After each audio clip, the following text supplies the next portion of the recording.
With the 20th pick in the 1996 NBA draft, the Cleveland Cavaliers select Zydrunas Ilgauskas from Lithuania. My agent got a phone call right before the pick and said Cleveland's taking it. That was Wayne. And the rest is well documented history. Ilgauskas with his first NBA field goal on the right-handed putback. It was kind of like, what else can you do? You already have 5 screws in there. Whether you want or not, you go home and you start thinking, is this it? It's over to Z, he sets, he shoots, he hits. We weren't the most talented team that year, but we played as a team. Just to see that city, people celebrating on the streets, that's the happiest I was when I wore the Cavs uniform. Now checking into your Cavaliers, number 11, It's been a really good fit. I came in here almost looking for a home, and I found a home. And the home is not only for me now, for my kids and my wife and my family. So it's just that's a good ending.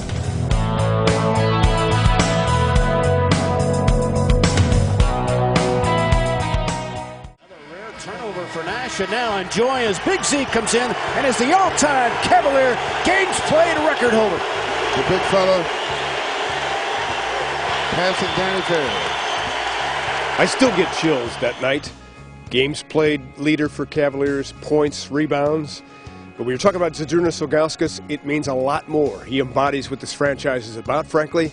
He embodies what our city is about, as he adopted Cleveland as his home and will certainly never leave. Hi everybody, I'm Fred McLeod. Welcome to an Access Cavaliers A to Z version. Kind of the life and times of Zydrunas Ilgauskas. Over the next hour, you're going to hear things from Big Z himself that you never knew about him before, in a riveting sit-down interview with Mike Snyder. Z, I'm going to start out this conversation by saying congratulations. Thank you. Having your number retired as a player in any sport is really the highest honor. When you first heard about it, what went through your mind? I was humbled. That was the first thing.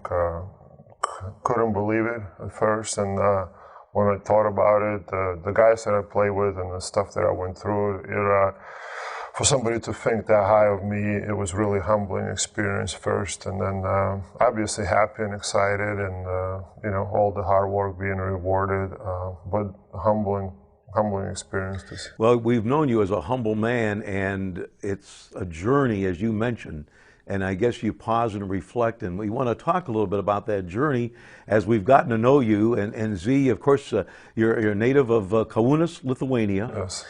Growing up, was basketball always your thing? Did you always love basketball?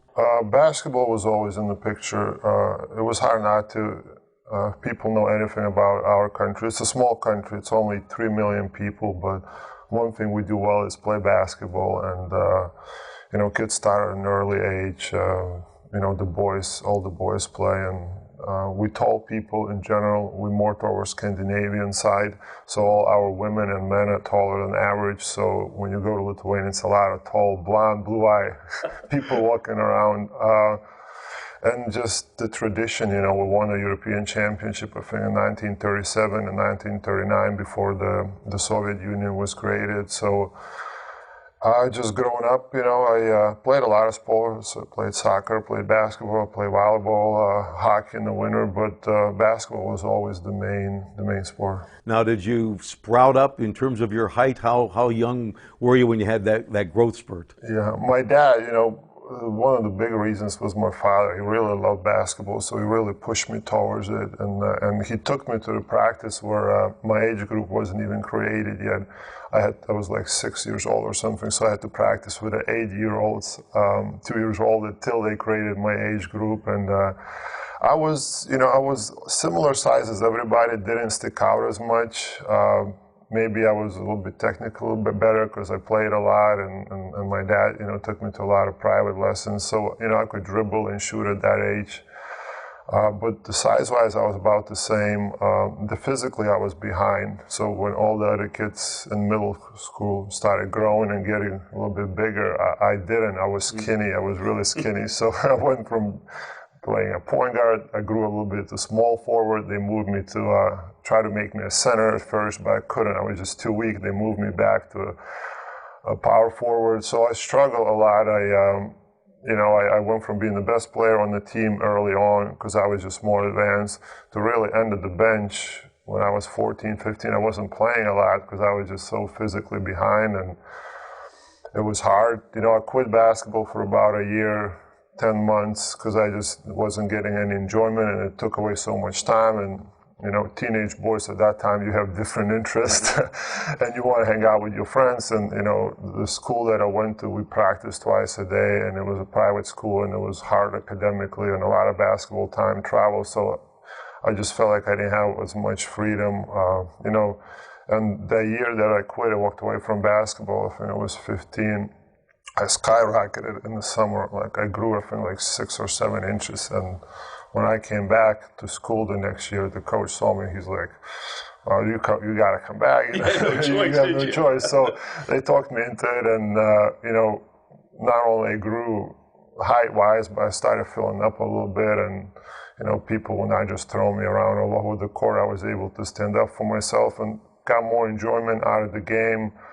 All my high school teammates, we had a good team. We had 2 guys played in the NBA beside me. There were like another 4 guys, went to Division I basketball schools. So we had a really good team. We enjoyed playing together, going to school together. So it was just, I'm glad that I went back, and, obviously growth spurt helped and everything else, but I'm glad that I, stuck with this game. I want to continue on the basketball progression, but talk about life in Lithuania at that time in your youth. Well, we were part of Soviet Union when I was born, and, life was okay. Everybody kind of lived simple, similar life. Nobody had really any money. Nobody was really starving, but everybody was right a little bit above poverty line, I would guess. My mom was an architect. She went to 2 colleges, got 2 degrees. She had a good job. In Soviet Union, they needed a lot more buildings and everything else back in the day. So she was doing well. My dad was 10 years older than my mom. So he was a military guy. He was in the Navy for a long time. He got out. His family is one of 11 kids. They're from a little village just outside Kaunas.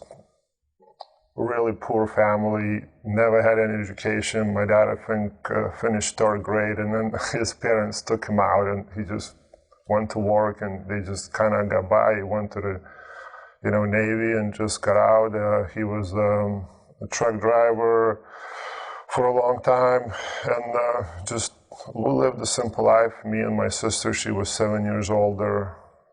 Younger. She was 7 years younger, and really, it was in the 80s and in the 90s, and the life was just okay in the Soviet Union, till we got our independence. Mm-hmm. But I had a normal childhood. It doesn't matter, I did the same things all the other kids did, and got in trouble, and was an average student, and to my mom was well, finally she won, and she made me improve my grades. What was your favorite subject? History. Okay. I loved history, yeah. The education was important to my mom, not that much to my father, but he thought he was always, he always said that, you have a chance if you just keep on working. And my mom would always used to say, she goes, what a percentage of chances of people making NBA or in general making a living from basketball? She goes, I hate to tell you, it's probably not going to happen, so you got to hit the books. And I want to tell her that she told me that. She's like, I never said that. But education was important to her. It still is, very much so. What went through your mind that night? My agent got a phone call right before the pick, and said Cleveland's taken, and that was Wayne. And spent the night, and the next morning flew into Cleveland, and the rest is well documented history.